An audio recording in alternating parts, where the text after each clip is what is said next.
Friends, हमारे channel ज्ञान hub में आपका एक बार फिर स्वागत है। तो पिछली क्लास में दोस्तों हमने बात की थी जो नोटों पर चित्र छपे होते हैं, इस नोट पर क्या छपा होता है। तो कुछ हमने पिछली क्लास में कंप्लीट कर लिया था और आज पार्ट 2 में हम जो रह गया था उसके बारे में बात करने वाले हैं। तो दोस्तों आज हम बात करेंगे, स्टार्ट करते हैं सबसे पहले 100 के नोट से। ये 100 के नोट से हम बात करेंगे। तो सबसे पहले ये 100 का नोट होता है, इस पर क्या क्या अंकित किया गया है। तो दोस्तों इस पर जो अंकित किया गया है वो किया गया है रानी की वाव। ये जो 100 के नोट पर अंकित किया गया है रानी की वाव अंकित की गई है। और ये जो सिचुएटेड है ये गुजरात में स्थित है, गुजरात में ये बनी हुई है। अब आप जानते होंगे कि गुजरात के जो कैपिटल है गुजरात की गांधीनगर है। गांधीनगर यहाँ की कैपिटल है दोस्तों। एंड यहाँ के सीएम है गुजरात के, जो सीएम है गुजरात के भूपेंद्र भाई पटेल। भूपेंद्र भाई पटेल यहाँ के सीएम है। अब तक हमने पढ़ा कि 100 के नोट पर रानी की वाव कहाँ पर स्थित है, गुजरात में स्थित है। और कैपिटल क्या है गुजरात की, गांधीनगर। और यहाँ के सीएम कौन है, भूपेंद्र भाई पटेल यहाँ के सीएम है। अब बात कर लेते हैं गुजरात के बारे में बात करते हैं कि गुजरात में ये स्टैचू ऑफ यूनिटी जो गुजरात में स्थित है, statue of unity.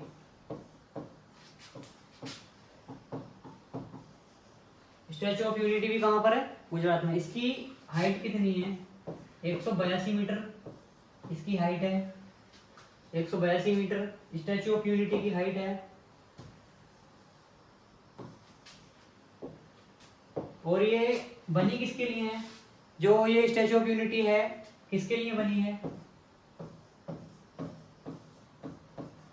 Sardar Patel जी के लिए। भूपेंद्र भाई पटेल यहाँ के सीएम, स्टैचू ऑफ यूनिटी कहाँ, गुजरात में। हाइट कितनी, 182 मीटर, दुनिया की सबसे ऊंची मूर्ति। और जो यहाँ की ये किसकी याद में बनी थी, सरदार पटेल जी की याद में बनी थी।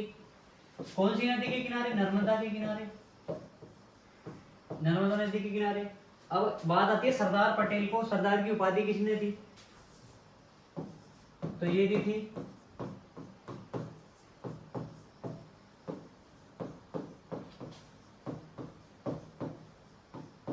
सरदार पटेल को सरदार की उपाधि किसने दी, सरदार पटेल को सरदार की उपाधि बारडोली की महिलाओं ने दी। अब सरदार पटेल को लौह पुरुष भी कहा जाता है, सरदार पटेल को लौह पुरुष या लौह पुरुष भी इनको कहा जाता है। सरदार पटेल को बारडोली की महिलाओं ने सरदार की उपाधि दी और सरदार भी लौह पुरुष भी इनको कहा जाता है। अब बात करते हैं रानी की वाव के बारे में, इसका क्या इतिहास रहा है रानी की वाव का, इसके बारे में बात करते हैं, आगे बढ़ते हैं।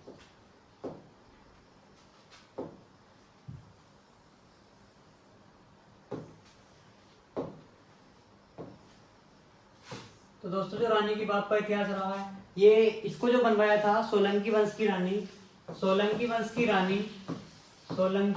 रानी ने बनवाया था।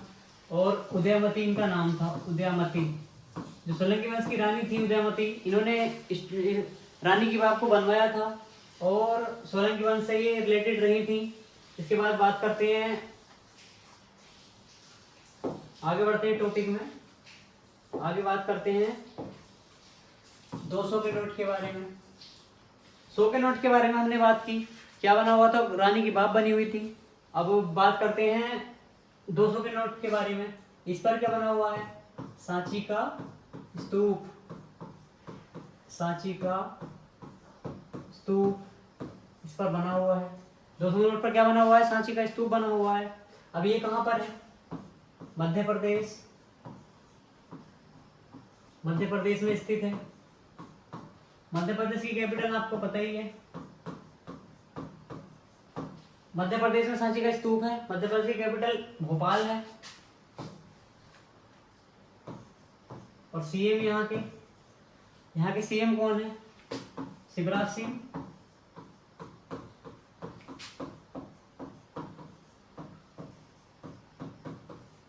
चौहान।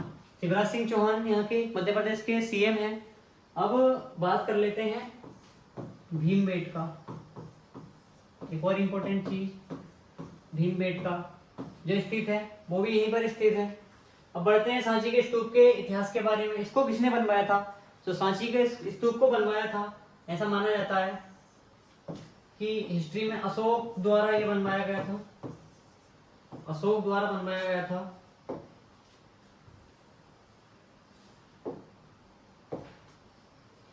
एंड इसको बोलते हैं कि अशोक ने बनवाया, पर पुष्यमित्र शुंग ने इसको तोड़वा दिया था। ऐसा माना जाता है कि पुष्यमित्र शुंग ने इसको तोड़वा दिया था। लेकिन फिर अगेन इनके पुत्र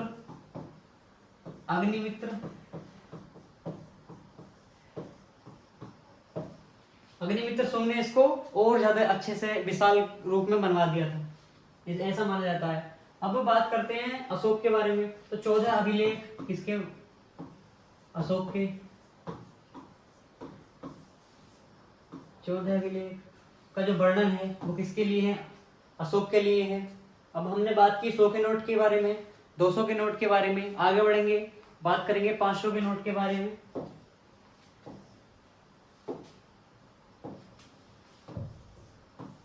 500 के नोट के बारे में बात करेंगे।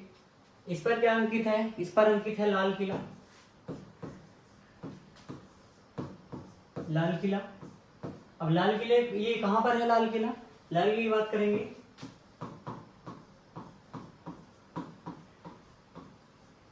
नई दिल्ली में स्थित है। सीएम कौन है? अरविंद केजरीवाल जी।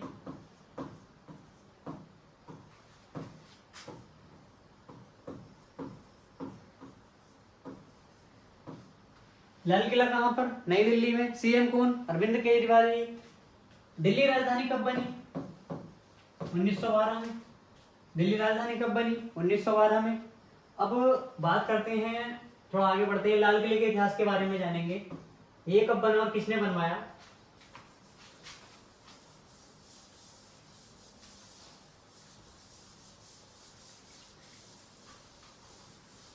लाल किले के इतिहास के बारे में जानेंगे, ये कब बना। तो 1648 में, 1648 ईस्वी में जो 5वें मुगल शासक थे,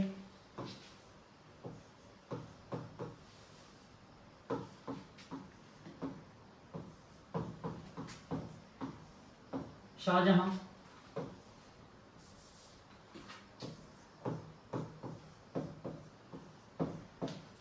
1648 में 5वें मुगल शासक थे शाहजहां, इन्होंने इसको बनवाया था।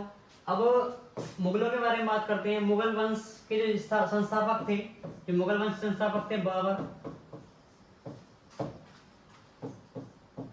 1526 में बाबर ने मुगल वंश की स्थापना की थी। अब बाबर का नाम आया, बाबर के कुछ प्रमुख युद्धों के बारे में बात कर लेते हैं। पानीपत का युद्ध लड़ा था इन्होंने, खानवा का युद्ध लड़ा था, घाघरा का युद्ध लड़ा था, चंदेरी का युद्ध लड़ा था। तो 4 प्रमुख युद्ध बाबर के बारे में पूछे जाते हैं। कौन कौन से? सबसे पहले बात कर लें, लाल किला 1648 में बना, किसने बनवाया? 5वें मुगल शासक शाहजहां ने बनवाया। और जो ताजमहल बनवाया है वो भी शाहजहां ने बनवाया है। स्थापत्य कला का स्वर्ण युग जो मुगल काल को कहा जाता है, इन्हीं का युग था वो। और 5 मुगल शासक कौन थे? 5 मुगल शासक ने बनवाया, लेकिन जो मुगल वंश के संस्थापक थे बाबर थे। 1526 ईस्वी में स्थापना करते हैं मुगल वंश की। बाबर के प्रमुख 4 युद्ध थे, पानीपत का युद्ध, खानवा का युद्ध, घाघरा का युद्ध, चंदेरी का युद्ध। चारों युद्धों में बाबर विजय हुए, चारों युद्धों में बाबर की जीत हुई। कोई सा भी युद्ध ऐसा नहीं था जिसमें इनकी हार हुई। अब आगे बढ़ते हैं, लाल किले के बारे में थोड़ा और जानने की कोशिश करेंगे। उसके बाद दिल्ली में और महत्वपूर्ण चीजें हैं, उनके बारे में बात कर लेते हैं। जामा मस्जिद है, दिल्ली में ही है। जामा मस्जिद है, दिल्ली में ही है। और कुतुब मीनार है, दिल्ली में ही है। 1993 में जो वर्ल्ड हेरिटेज है यूनेस्को, उसमें इसको शामिल किया गया। अच्छा, जो 500 के नोट पर है लाल किला, लाल किले को कब शामिल किया गया यूनेस्को में? 2007 में। 2007 में यूनेस्को में इसको शामिल कर लिया गया। कुतुब मीनार है दिल्ली में, इसको 1993 में वर्ल्ड हेरिटेज यूनेस्को में शामिल कर लिया गया। अब बात आती है यूनेस्को की। यूनेस्को के बारे में बात कर लेते हैं। यूनेस्को क्या है? तो यूनेस्को एक संस्था है, इसका जो मुख्यालय है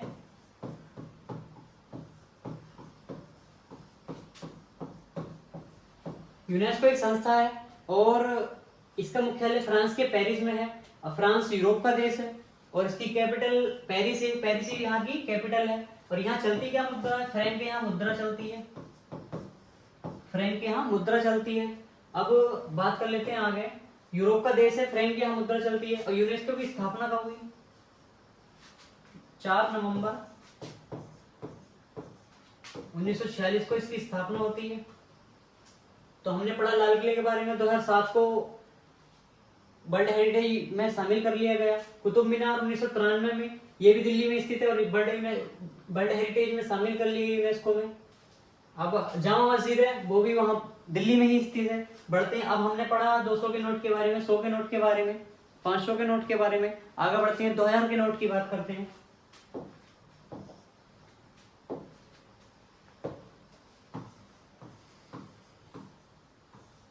2000 के नोट के बारे में बात कर लेते हैं। 2000 के नोट पर जो अंकित किया गया है मंगलयान,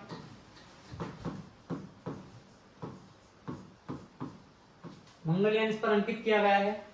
और मंगलयान आप जानते ही होंगे, ये इसरो का मिशन था। इसरो को आप जानते ही हैं, इंडियन स्पेस रिसर्च ऑर्गेनाइजेशन, भारतीय अंतरिक्ष अनुसंधान केंद्र। इसकी स्थापना होती है 1969 को। 1969 को इसकी स्थापना होती है।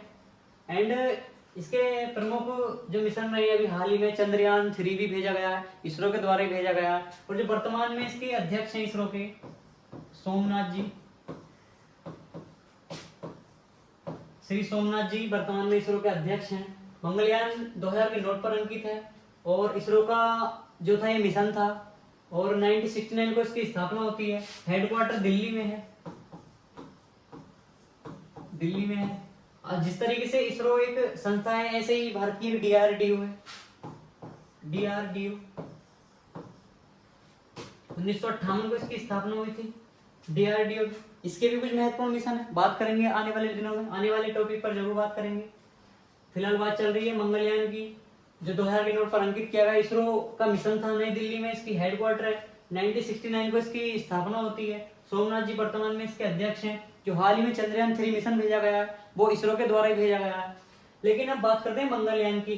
तो मंगल पर अब तक केवल 4 ही एजेंसियां हैं, 4 ही देश ऐसे हैं जो अपना यान उतार पाए हैं। और भारत एशिया का ऐसा पहला देश है जो मंगल तक पहुंचा है। इससे पहले चीन ने और जापान ने भी कोशिश की है, लेकिन उनके मिशन सक्सेसफुल नहीं हो पाए। तो भारत इन 4 एजेंसियों में शामिल होने वाला देश बन गया है। और वो 4 एजेंसियां कौन कौन सी हैं उसके बारे में बात कर लेते हैं।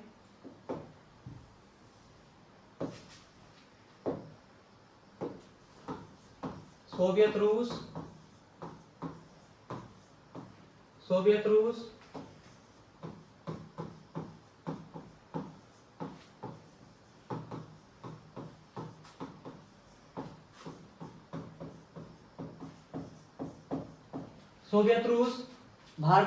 यूरोपीय अंतरिक्ष एजेंसी और उसके बाद नासा। इसे कौन नहीं जानता दोस्तों? ऐसी कंपनी अंतरिक्ष के बारे में जो लगभग ज्यादातर मिशन सबसे ज्यादा जो करती है, यही करती है नासा। अमेरिका में इसका मुख्यालय है। और यूरोपीय जो अंतरिक्ष एजेंसी है इसमें 20 देश शामिल हैं। कितने देश? 20 देश इसमें शामिल हैं। तो दोस्तों हमने बात की 100 के नोट पर क्या अंकित था, 200 के नोट पर क्या अंकित था, 500 के नोट पर क्या अंकित था एंड 2000 के नोट पर क्या अंकित था। आई थिंक आपको वीडियो पसंद आई होगी। पसंद आई तो वीडियो को लाइक करें, शेयर करें एंड सब्सक्राइब करना ना भूलें। मिलते हैं अगली वीडियो में। जय हिंद।